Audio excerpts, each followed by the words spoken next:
Hola, bienvenidos a mi canal. Yo soy Silvana Castellán y el día de hoy vamos a ver el reconocimiento de la respuesta inmune innata. Receptores. Bueno, entonces vamos a comenzar con ¿qué reconoce el sistema inmune innato? El sistema inmune innato reconoce patrones, es decir, secuencias repetitivas o constantes en grupos de microorganismos. Estos patrones no van a ser patrones de imágenes o patrones de sonidos, van a ser patrones moleculares que van a caracterizar a este grupo de microorganismos, por ejemplo, al grupo de gram positivas o al grupo de gram negativas. Esto va a hacer que la respuesta sea mucho más fácil, mucho más rápida y que consuman menos energía. Estos patrones moleculares en los microorganismos los vamos a poder conocer como patrones moleculares asociados a patógenos, por sus siglas en inglés, PAMS. Aunque también alguna bibliografía más recientemente los conoce como MAMS, que es patrones moleculares asociados a microorganismos, ya que podemos reconocer microorganismos patógenos como microorganismos comensales como los que viven en la microbiota. Estos patrones deben de tener ciertas características. La primera es que este patrón debe de estar en muchos microorganismos. Va a ser característica de muchos microorganismos, de un grupo de microorganismos como las gram positivas, por ejemplo. Otra de las características que son importantes que recuerden es que la estructura solo debe de estar en el microorganismo, no puede estar en el huésped, porque si estuviera en el huésped, es decir, en nosotros, pues el sistema inmune innato reconocería moléculas que están en nuestro cuerpo y eso realmente no nos convendría en absoluto.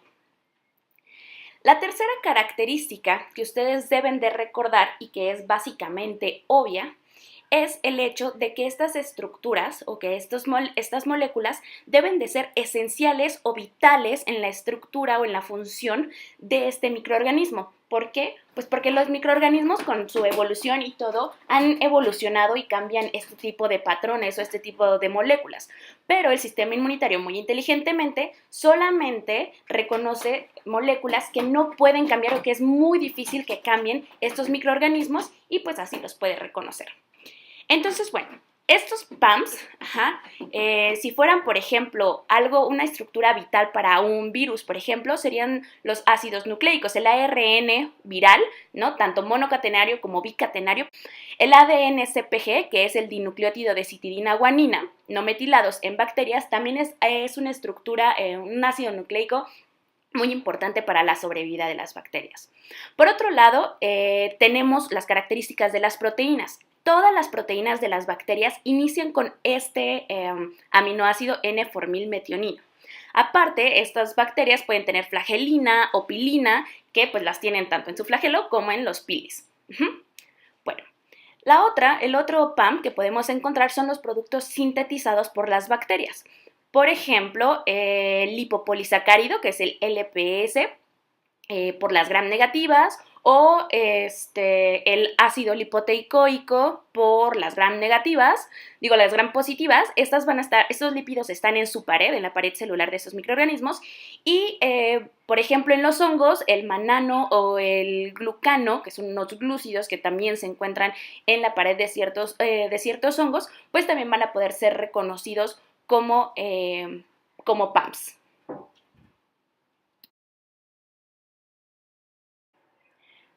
Por otro lado, tenemos a los DAMs, que son patrones moleculares asociados a daño, a peligro, ¿no? En inglés, danger, damage, ¿no? Que significa daño celular.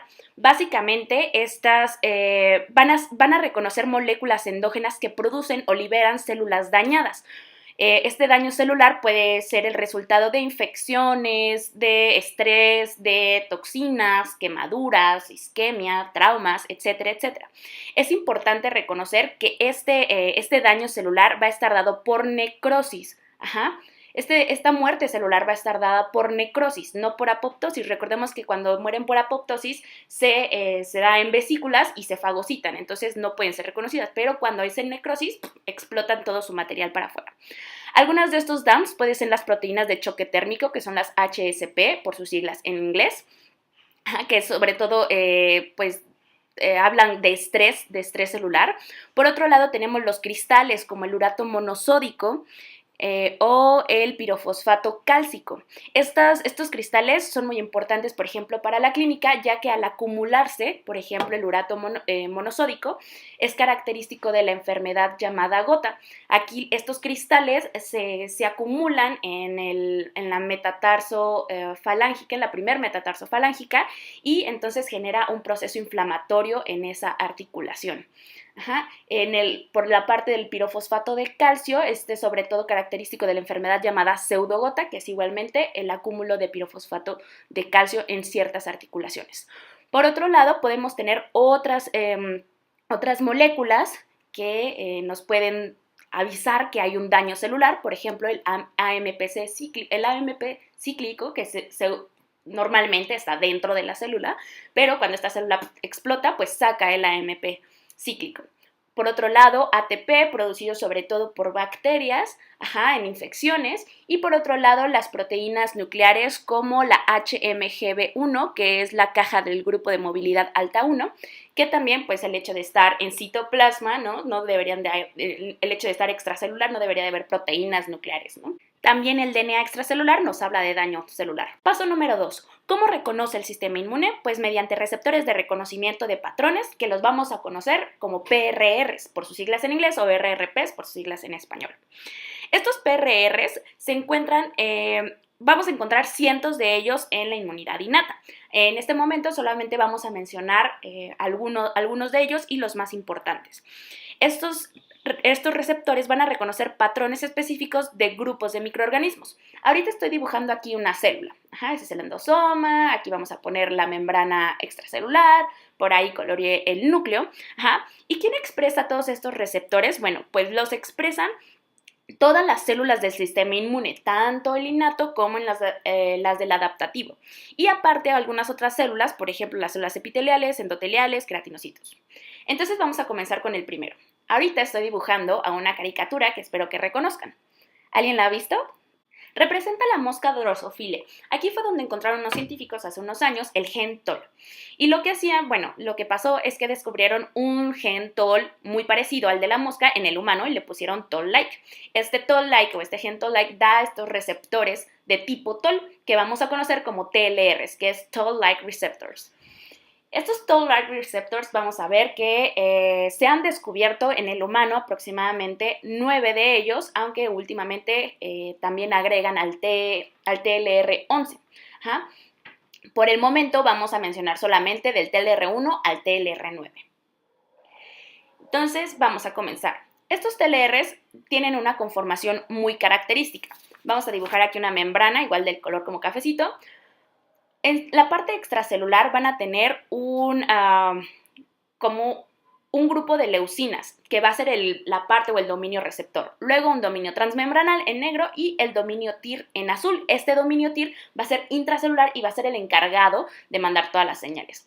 Ahorita estoy dibujando unas cisteínas que también conforman el dominio extracelular de estos TLRs, ¿ok? Entonces, por ejemplo, algún PAM que esté por ahí es reconocido por este grupo de leucinas. Estas leucinas mandan la señal gracias a las cisteínas hasta el dominio TIR y el dominio TIR, mediante una cascada, manda la señalización hasta el núcleo. Entonces, algo importante que deben de recordar es que estos TLRs, para funcionar, tienen que estar en dímeros. Es decir, en toda la célula tenemos TLRs esparcidos por todos lados, pero cuando un TLR reconoce a un PAMP, hace que otro que esté en cualquier otro lado se pueda unir a él y hagan como dos bastoncitos, así que se vayan como novios, y solamente juntitos y solamente en dímeros van a poder generar una respuesta. No la van a poder generar solitos. Tienen que estar unidos, tienen que hacer un dímero para poder hacer una cascada de activación. Entonces vamos a mencionar los que están en la membrana extracelular. Tenemos al dímero TLR1 y TLR2, tenemos al dímero TLR2 y TLR6, tenemos al TLR2 y su dímero es TLR2, al TLR4, TLR4, TLR5 y TLR5, ¿no? Entonces, vamos a ver qué reconoce cada uno. Los primeros dos dímeros van a reconocer lipopéptidos bacterianos, se van a caracterizar por reconocer este tipo de cosas. El dímero TLR2 va a reconocer sobre todo peptidoglucanos. El TLR4 va a reconocer lipopolisacáridos o LPS.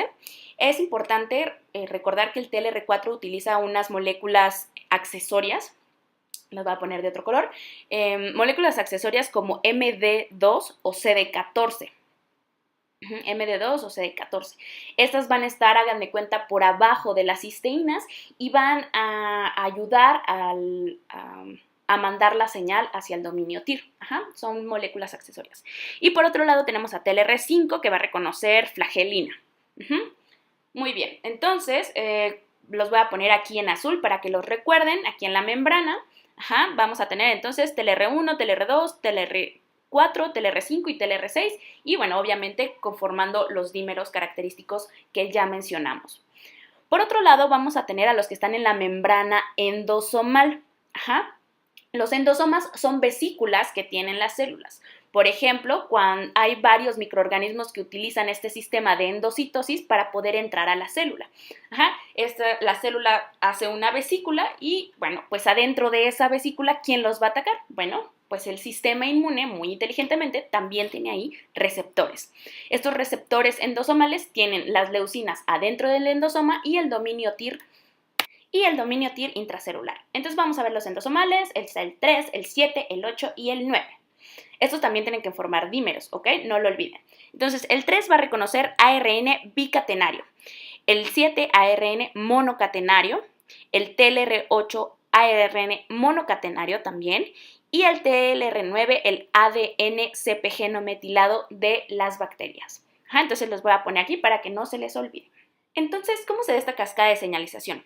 Primero, pues es reconocido por el TLR y de ahí al dominio TIR. El dominio TIR se une a proteínas adaptadoras, de ahí llegan sinasas que cortan, que escinden, y de ahí esa señalización llega hasta el núcleo, y en el núcleo es donde hay una activación de factores de transcripción que son lo que nos van a producir diferentes proteínas para una específica respuesta o para una respuesta específica.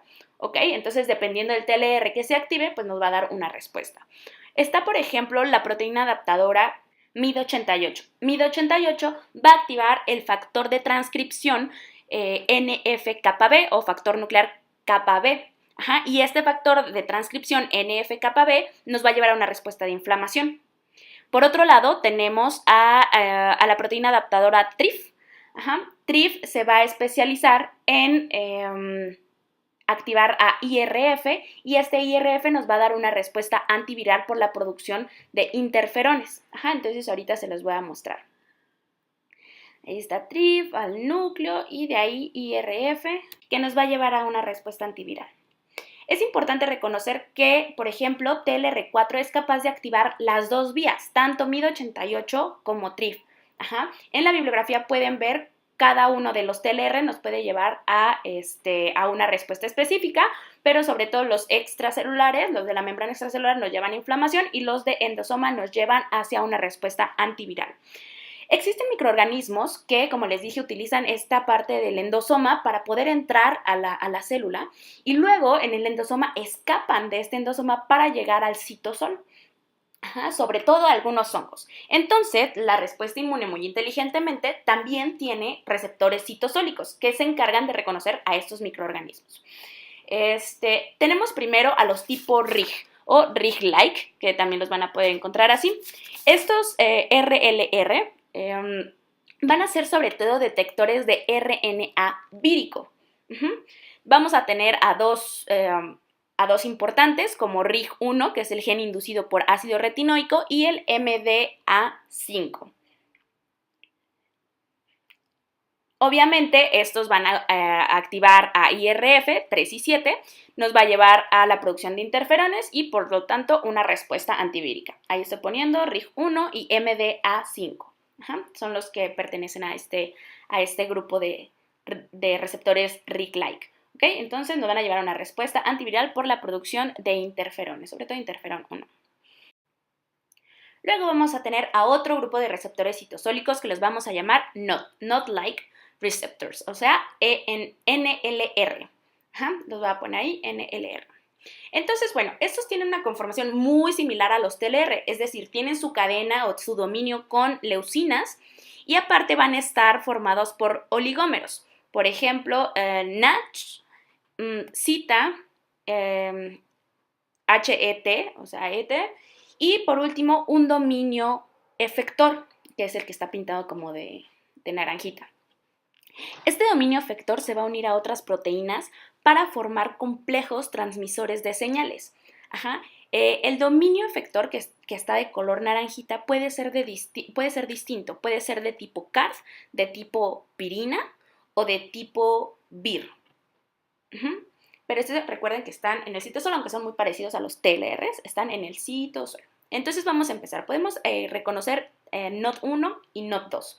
Estos van a tener un dominio efector de tipo CAR. Uh-huh. Entonces ellos se van a caracterizar por reconocer péptidoglucanos. Uh-huh. Péptidoglucanos bacterianos. NOD1, sobre todo péptidos glucanos de las gram negativas. Mientras que NOD2 sobre todo va a estar en las células de Paneth. ¿Recuerdan a las células de Paneth que se encuentran en el intestino y que se caracterizan sobre todo por la producción de péptidos antimicrobianos como las defensinas? Entonces NOD2 va a ayudar a la activación de estas células. Por otro lado, hay otro grupo como los NLRP que tienen un dominio pirina. NLRP3, por ejemplo, se caracteriza por formar algo llamado inflamasoma, que es un complejo de transmisiones de señales que al unirse con caspasa-1 corta o escinde precursores tanto de IL-1 como de IL-18, pro-IL-1 beta y pro-IL-18, que nos llevan hacia una respuesta inflamatoria básicamente. Aparte de los membranales que tenemos con los TLRs, vamos a tener otro tipo de receptores membranales. Uno de ellos son las lectinas de tipo C. Forman una familia bastante grande de receptores capaces de reconocer hidratos de carbono presentes en los agentes patógenos. Tiene como característica distintiva la necesidad de la presencia de calcio para poder funcionar. Podemos dividirlos en membranales, que son en los que nos vamos a concentrar ahorita, y hay unos solubles, que los vamos a ver más al rato, vamos a dejarlos por allá. Entonces, dentro de los membranales tenemos al receptor de manosa o CD206. Este tipo de receptores reconoce no solamente el tipo de hidrato de carbono como la manosa, la fucosa o la N-acetil de glucosamina, sino que también puede reconocer arreglos que estos pudieran llegar a sufrir. Por otro lado, también tenemos a las dectinas, como la dectina 1 o la dectina 2, que se encuentran sobre todo en las células dendríticas. La dectina de tipo 1 se caracteriza por el reconocimiento de beta-glucanos. La dectina de tipo 2 se caracteriza por oligosacáridos ricos en manosa. Estos, por ejemplo, se encuentran en el hongo llamado Candida albicans. ¿Okay? Y básicamente la respuesta a la que nos van a llevar la activación de estos receptores o la cascada de estos receptores es hacia una respuesta de fagocitosis. Por otro lado, tenemos a los receptores scavenger. Que tienen una estructura muy similar. Vamos a poder encontrar a SRA y CD36, que a final de cuentas nos va a llevar también a la fagocitosis. Se caracterizan por reconocer células en fase de apoptosis y que ya, una vez que están en apoptosis, pues llega un fagocito y las fagocitan.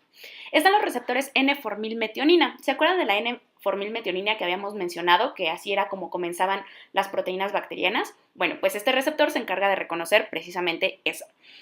Este aminoácido. Vamos a poder encontrar dos tipos, FPR y FPRL1. FPR se va a encontrar característicamente en neutrófilos y FPRL1 en macrófagos. Este receptor se caracteriza por tener 7 dominios transmembranales. ¿Recuerdan los receptores de las quimiosinas que también eran así como un gusanito que estaban unidos a una proteína G? Bueno, pues estos son muy similares y por lo tanto nos llevan a una respuesta de quimiotaxis. Entonces, ya vimos que tenemos a las lectinas tipo C que están en membrana, los scavenger que también están en membrana y los de N-formilmetionina que también van a estar en la membrana. Son otro tipo de receptores membranales. Ahora sí, vamos a los que están insolubles, es decir, estos van a estar en plasma, no van a estar unidos a ninguna célula, van a estar así en plasma flotando. Entonces, los primeros de ellos que vamos a mencionar van a ser las pentraxinas. Estas moléculas de reconocimiento se caracterizan por ser pentaméricas, y podemos reconocer 3 tipos. Está la PCR, la proteína C reactiva, SAP, que es el amiloide sérico P, y DTX3. PCR se reconoce más bien fosforilcolina, mientras SAP reconoce fosfatidiletoanolamina, que se encuentra sobre todo en membranas bacterianas, y DTX se caracteriza por reconocer células en apoptosis. Estas lo que van a llevar es a una respuesta de activación del complemento por medio de C1q, o sea, por la vía clásica. Por otro lado, tenemos a las colectinas. Estas colectinas van a tener una estructura trimérica y vamos a poder reconocer 2 tipos, tanto a la lectina ligadora de Manosa, también conocida como MBL, como a las proteínas surfactantes pulmonares como SPA y SPD. Estas, por ejemplo, en el caso de MBL, se va a caracterizar por llevar a una respuesta igualmente a la activación del complemento, pero para la activación de la vía de las lectinas. Recordemos que la vía de las lectinas inicia precisamente con MBL. Por otro lado, el surfactante nos va a llevar hacia una respuesta de opsonización. Por otro lado, tenemos a las ficolinas, que tienen una estructura muy similar a las colectinas y que se van a unir a N-acetilglucosamina o al ácido lipoteicoico de las gram positivas. Las respuestas a lo que nos va a llevar la unión de las ficolinas es primordialmente a la opsonización y, por lo tanto, una vez opsonizada el microorganismo, pues a la fagocitosis, ¿no? Y también nos pueden llegar a activar el complemento. Entonces, el complemento igualmente tiene una conformación C1q, tiene una conformación muy similar a estas moléculas solubles y pues bueno, con esto espero que haya quedado claro sobre todo la respuesta que lleva la activación o el reconocimiento de estos receptores y bueno, pues dejen sus dudas en la parte de abajo del video. Es importante recordar la respuesta a la que nos va a llevar cada uno de los receptores: inflamación, respuesta antiviral, fagocitosis, quimiotaxis, activación del complemento u opsonización, que a final de cuentas pues es hacia la fagocitosis.